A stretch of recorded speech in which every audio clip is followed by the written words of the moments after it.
differently as like a few weeks went on. And it started with one of her son's birthday parties. She had 3 kids, so he was celebrating his birthday and he had classmates over, and I remember her telling me and my brother that we should stay in our room from like this time till this time.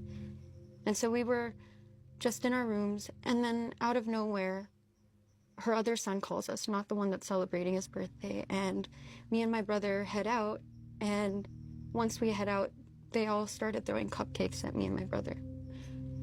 And then, I don't know if I saw that as something bad when I was little. I think in my head, I thought it was like similar to a pajama party where we were like having fun, like a food fight. So I didn't really think of it as something that was mean. And then the next memory I have is for a while after that, like they would do like family movie nights once a week or something, and I was the only one that wasn't allowed to participate in family movie nights because I was the family dog. So they would literally call me the family dog, and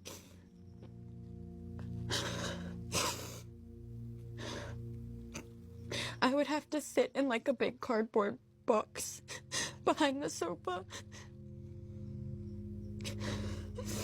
And I actually would just sit there like a dog. And then after that, like, she started really abusing me, not just psychologically. The first instance was I was eating spaghetti at the table, and this is why I have a phobia of meatballs now. She forced me to eat a meatball, and I choked. She didn't do anything, she just watched me. And I think she did it on purpose to like make it look like it was an accident.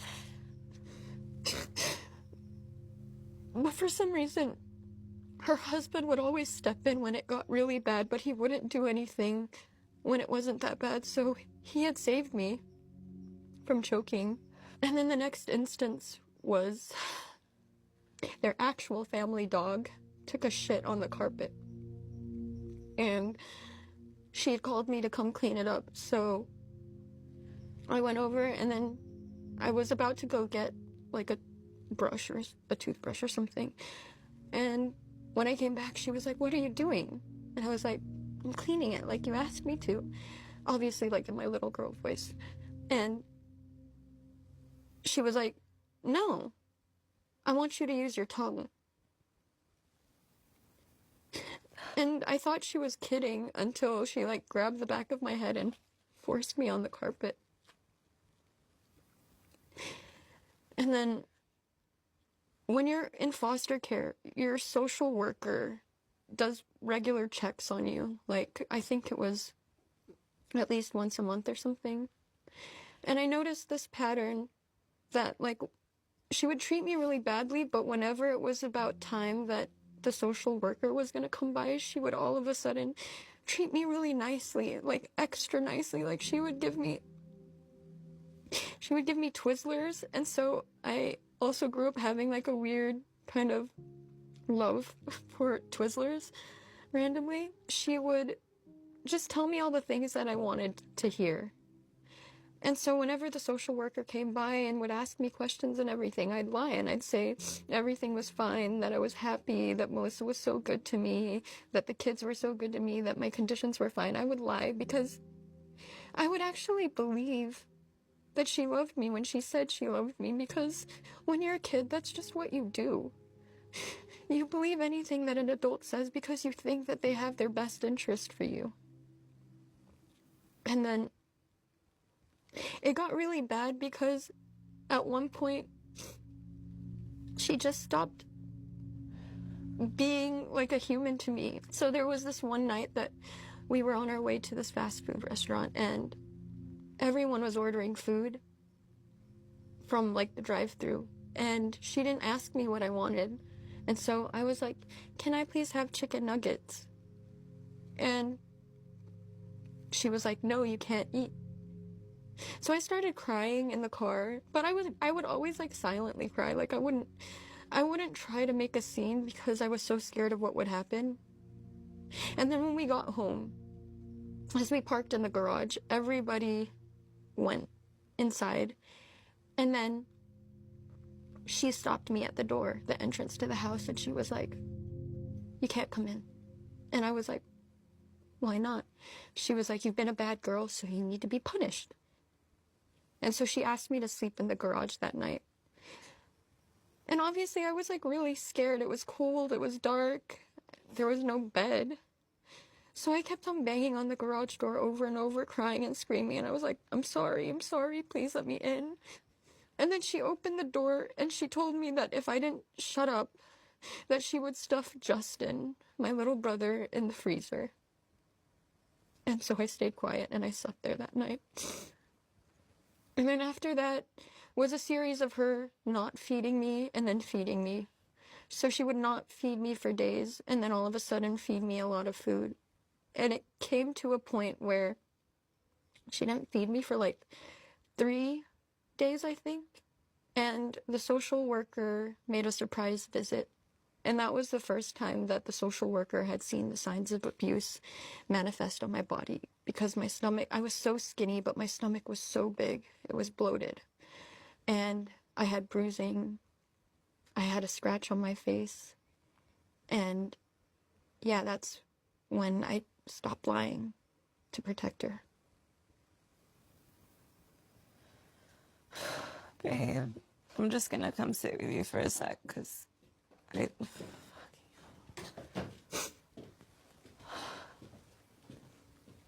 Thank you so much for sharing.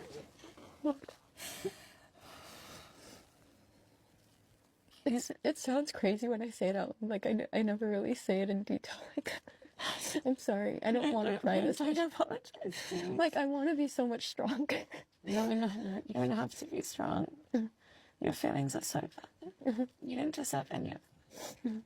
You don't deserve a single part of that. It is the cruelest shit I've ever heard.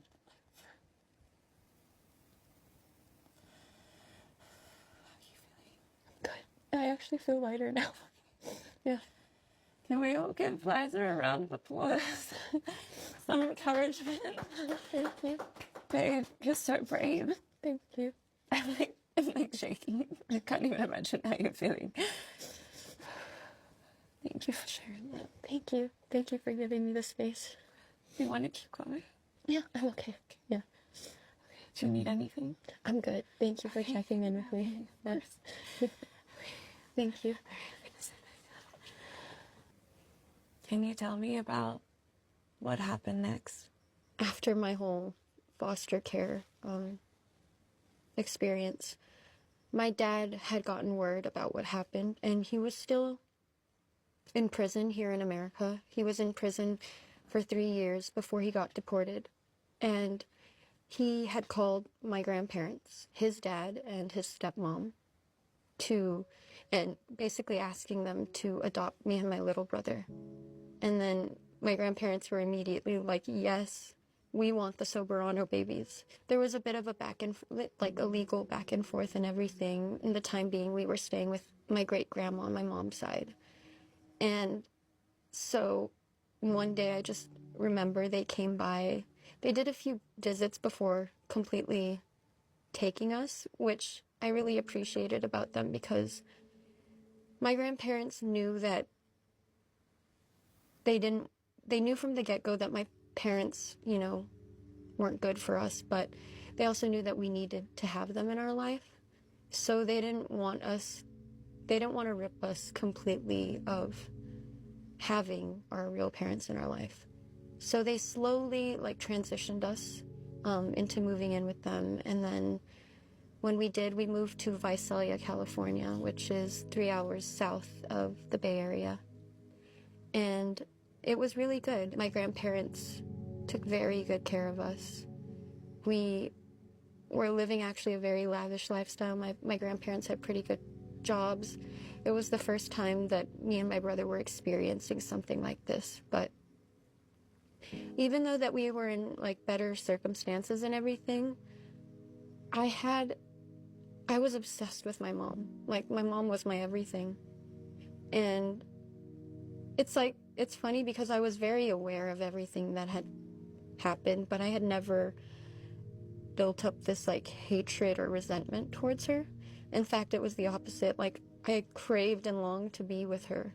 While we were living with my grandparents, my mom would visit, and eventually she started visiting with, it was like every visit she would bring a new sibling to introduce me to.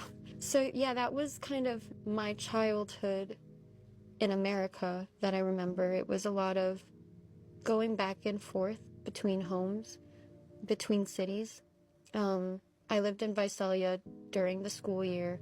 During any type of vacation, my grandparents would allow my mom to borrow me and my brother. So there were times during summer break that we would live with my mom for like 2 months at a time, and I was always very happy. Those were like my happiest childhood memories because I got to spend them with my siblings. I think from a very early age, I really took on the responsibility of, or like the role of being the older sister, and I loved it so much. So yeah, I was always looking for opportunities to be with them, to spend time with them.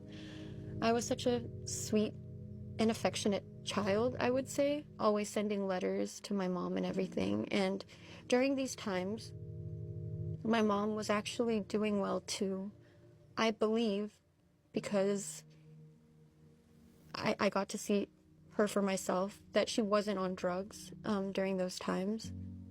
But who knows, like, I found out a lot of things later, but everything seemed fine. She eventually got married to my stepdad, and they had babies too. And so I thought all was well. But then eventually my grandpa, my Filipino grandpa, got really, really sick. He had type 2 diabetes and had a heart attack that eventually led to open heart surgery. And during these times, my grandparents faced like a very bad financial setback. We ended up having to move out of the house that we were living in. We moved into a new home. And my grandma had to quit her job because she had to take care of my grandpa.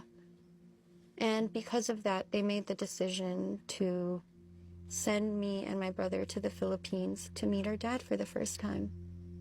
And I strongly opposed to this. I didn't like my dad at all. I didn't grow up with him. I knew of him. I would talk to him on the phone from time to time, but I couldn't never imagine myself going to the Philippines and living with him full time, but that's what needed to happen. And so at the age of 10, my brother and I migrated to the Philippines to live with our estranged father. What was it like returning to your father?